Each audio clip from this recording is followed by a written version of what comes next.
Presentación del portafolio de evidencias de preescolar, parte 1 correspondiente al diagnóstico. Algunos aspectos que debemos de considerar. Debemos de pensar el portafolio de evidencias como una tesina, por lo tanto requiere de una planificación bien establecida con tiempos, fechas y recursos. La asesoría que les brindo consiste en otorgar recursos adicionales a los que poseen ustedes como docentes y hacer más eficaz su actuación. Algunos de los aspectos que se van a valorar son: plan de clase, el diagnóstico del grupo, entendido como un ejercicio argumentativo que vincule el diagnóstico inicial con los avances del grupo y que justifique la selección de los propósitos planteados en el plan de sesión.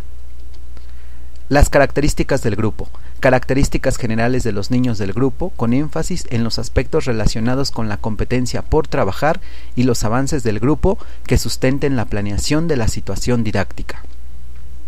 El propósito de la sesión, que debe ser concreto, definido y de alcance inmediato, relacionado con el campo formativo y aspecto asignado, así como con la competencia seleccionada por el sustentante.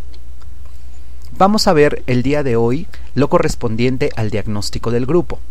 La evaluación diagnóstica ofrece información relevante del desempeño del alumno, al inicio o durante el proceso de enseñanza y aprendizaje de un objetivo, tema o contenido relacionado con los conocimientos previos que posee el estudiante, las experiencias de aprendizaje que el estudiante tuvo anteriormente, el nivel de competencias que tiene individualmente y las que tiene con la ayuda de sus compañeros y profesores, el nivel de conocimiento conceptual, práctico y social que tiene actualmente sobre diferentes áreas para desarrollar a partir de ahí estrategias de aprendizaje.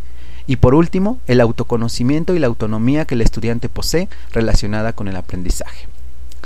Antes de comenzar el diagnóstico, es importante considerar el contenido que deseo trabajar. Esto lo voy a saber en función de la competencia seleccionada con respecto al campo formativo y al aspecto que me fue asignado. Vamos a ver un ejemplo. Supongamos que me asignaron el campo formativo del lenguaje y comunicación con el aspecto del lenguaje escrito. Debo acudir en primera instancia a los estándares curriculares que se encuentran en el PEP 2011 y que pueden ubicar fácilmente entre las páginas 27 y 37 del mismo. Tomaré como ejemplo el estándar correspondiente al apartado Procesos de lectura, que dice: identifica las diferentes partes de un libro, por ejemplo, la portada, el título, el subtítulo, la contraportada, las ilustraciones, imágenes, el índice y los números de página y explica con apoyo qué información contienen. Este es un estándar que cubre los requisitos que Ceneval marca. Ustedes recuerdan que hablamos al principio del propósito. Esto es un propósito, pues se puede adquirir a corto plazo, es concreto, pero sobre todo es observable, es decir, se muestra en el video si es que los niños lo lograron alcanzar o no. Ahora me dirijo hacia las competencias de este campo formativo y extraigo la competencia que incluye a dicho estándar. En este caso es: utiliza diversos textos en actividades guiadas o por iniciativa propia e identifica para qué sirven. El aprendizaje esperado que ahí se marca con respecto a esta competencia y al estándar que había yo elegido es: identifica portada, título, contraportada e ilustraciones como partes de un texto y explica con apoyo de la maestra qué información ofrecen. Ahora que tengo el contenido, es el momento de hacerme ciertas preguntas sobre el diagnóstico. Por ejemplo, con respecto a los conocimientos previos, ¿qué saben sobre el tema? ¿Qué partes del libro reconocen? ¿Cuándo se les muestran? ¿Qué tipo de inferencias hacen? Es decir, cuando estoy hablando de inferencias es de qué manera llegan a la conclusión de la información que contiene el libro. Experiencias de aprendizaje que el estudiante obtuvo anteriormente. ¿Ya vieron este tema? ¿Cuándo lo vieron? ¿Qué recuerdan de esa clase? El nivel de competencias que tiene individualmente y las que tiene con ayuda de sus compañeros o de su profesora. ¿Qué identifica por sí solo? ¿Qué tipo de apoyo le aportan sus compañeros? ¿Qué preguntas puedo hacer para que él infiera las respuestas?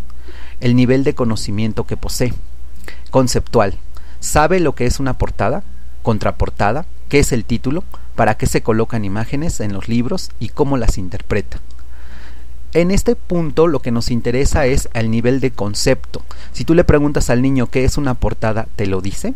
Si tú le dices qué es una contraportada, ¿qué te contesta? ¿O dónde está el título? ¿O qué es el título? Habilidades. Si el niño toma un libro y le pido que me diga cuál es el título, ¿lo ubica rápidamente? Aunque no necesariamente acierta a decírselo. Al solicitarle que vea la contraportada, voltea el libro. Al ver la imagen, infiere el título a partir de lo que ve o lo relaciona con el contenido del libro. O sea, un niño te puede contestar algo así como, este trata acerca de una ballena.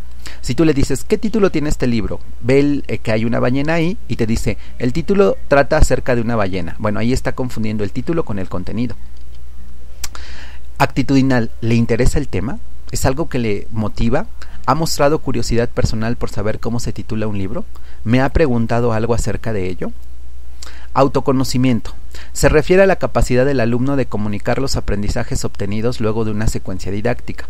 Es fácil de observar cuando se le solicita que diga lo que aprendió hoy en clase o bien cuando comenta lo que ha aprendido en otro momento.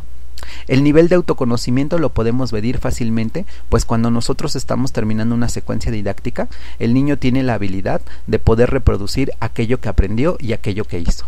Autonomía. Se refleja cuando el niño nos dice qué le gustaría aprender, si el tema llamó su atención, solicita más información o si se mantiene pasivo al respecto.